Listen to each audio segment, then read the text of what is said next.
Hey USC, I'm Jordan Wiener with SGTV News 4, and I'm here out on the Horseshoe today interviewing one of our student body presidential candidates, Wes Russell. How are you doing today, Wes? I am doing fantastic. How about yourself? To take a walk? Oh, I am more than ready. Okay. So why don't you tell me a little bit about yourself? Okay. Well, I'm from about an hour and a half away in a city right outside of Charlotte called Belmont. It is minuscule. The only thing important about it is the high school football team, sorry.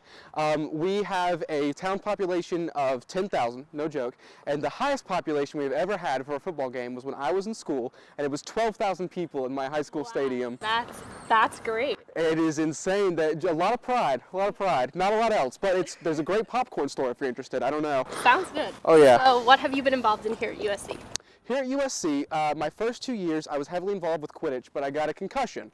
I didn't get one playing football all 4 years, but as soon as I came here, played Quidditch, concussion, first real meet. It was great. So I started backing off of that slowly to protect my brain. And then for a long time, I was involved actually with high school headquarters in SGTV. Oh, that's great. Yeah, for a while, I think I was responsible for a third of the content or something like that over 2 years. I got really into it for a while. I don't know if it's showing. So what made you want to get involved in student government? I spent 4 years of high school doing student government there. I was actually in the end student body vice president, and I was heavily involved. And when I came here, what I really wanted to do was watch a lot of leadership in action. For the last 3 years, that's what I've been able to do. I spent so long trying to lead that I felt like I really disconnected from what I was supposed to do. I mean, if you're really, that's your only game plan for so long, you don't really learn how to do it. And so, these past 3 years, I've grown with some great people, really gotten to know the campus, and I've seen a lot of things that I think can very much be improved. And I love everything our student government's done. I've actually been keeping pretty good track so far. The website is a little tricky to navigate, but once you do, it's actually really nice. But I see these things that have been repetitive issues, that have been constant campaign points for a lot of people through the past 3 years. And there are things that I definitely can think that can be improved upon. And that's what I really want to do. So speaking on that, in your campaign, you said you wanted to start a student org newsletter. So yes. That would feature all of the student organizations here on campus, but how would you get students who aren't involved in those organizations to want to read that newsletter?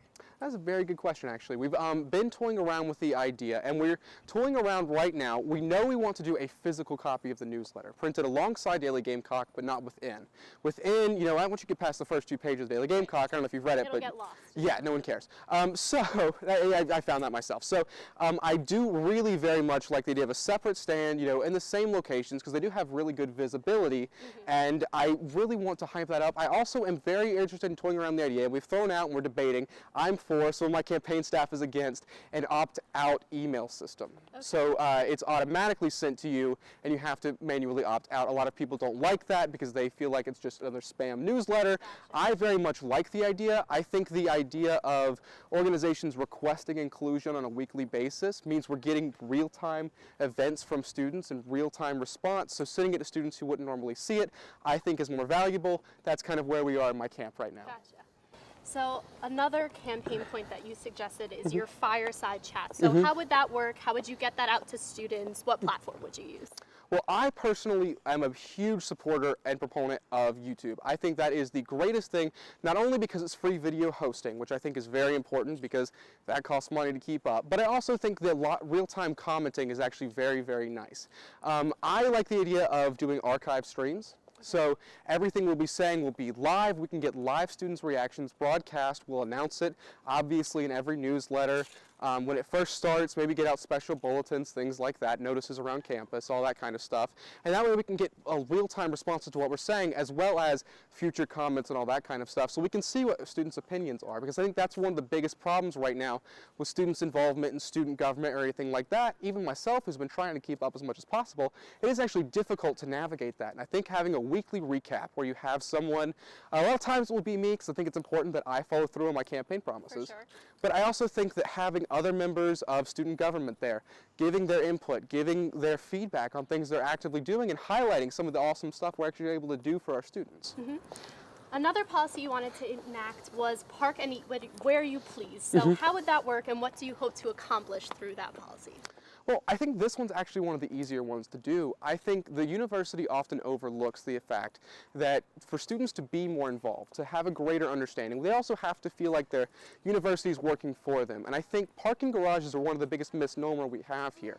See, parking garages are actually built to capitalize on space so you don't have to keep building parking lots, because the university can't afford to just keep buying spaces to park. That is astronomical. So parking spaces are sold as a convenience. You know, it helps university cut down costs, but they're being sold at 7.2 times the rate of regular parking spaces for students. And I think that is a little bit, in my opinion, ridiculous. And I think that could very much easily be transitioned. It's definitely a problem that most students face. You know, students can't park here. They're having to rely, if they're off campus, they have to rely on the shuttle system a lot of times. And considering 3/4 at least of our students live off campus, that's an issue. And that is something that I think is very easily tackled. I think if we simply, even if we just reversed the policies between garages and open spaces, I think no one's going to pay $720 or whatever to park in an open space, but I think it makes more logical sense to do it that way. You know, you have more convenience in parking wherever, but garage spaces will also be open for students who will have a chance to park here, especially if they're off campus, which is so many of our upper level students we need to nurture. We need them to stay involved. Freshmen a lot of times have a convenience, and that is that there are a lot of programs and everything throughout the year they're having to do to stay involved in that community aspect. I mean, the freshman reading experience we all had to do. I know a lot of people that didn't read the book. I am one of the few that did, I will say. But I think that is invaluable, and I think keeping up the availability of campus is very important. That's where that idea kind of sprung from. Great. So speaking of first-time freshman experiences, if you were elected, you would have to speak at orientation. So what would you tell the new freshmen coming into USC? So I don't know if this is shown. I try to be a very, very, very positive person. I am sure this is shown. I think I say awesome more than anybody else in the world. But there are just so many glowing praises that I think I could sing for the university. And I probably would spend a good time doing that. But I think it needs to be metered with advice. And I think a lot of it is anxiety. And I think that is something we see tremendously on freshmen and seniors. A lot of times, juniors and sophomores, we get that kind of relaxation. And I'm luckily in that relaxed phase. I'm getting ready to ramp up, working on my senior thesis right now. It's coming up. But I do think that a lot of times, freshmen need to know that it's okay to be anxious, but it is never going to be as bad as it always seems. And I think, you know, have you heard of the freshman breakdown? Yes. Yes, I had one. I'm sure you probably did. Everybody went through it. It's not fun. It does happen. It is not enjoyable. And I think we need to try and tell people it's okay to be worried. It's going to be okay. You know, sometimes a paper's not going to get turned in on time. Let's be realistic here. All of us have missed a class that we should have gone to. But it really is okay, and everything is recoverable. And I think that is probably the best thing you can tell students. It's one of the best things I heard in my orientation, actually. One of the few things I really kept with me over time was the speaker. I believe it was one of the deans of the college, but I can't remember who it was. That was their big, you know, kind of bullet point to jump off of. And that was one of the few speeches of that entire orientation that I remember, you know, 3 or 4 years, however, you know, through here. So I think that would be. If there was something you could say to the current voting student body, what would it be? I think the best thing that students at USC do right now is we have a great chance and ability to work for each other.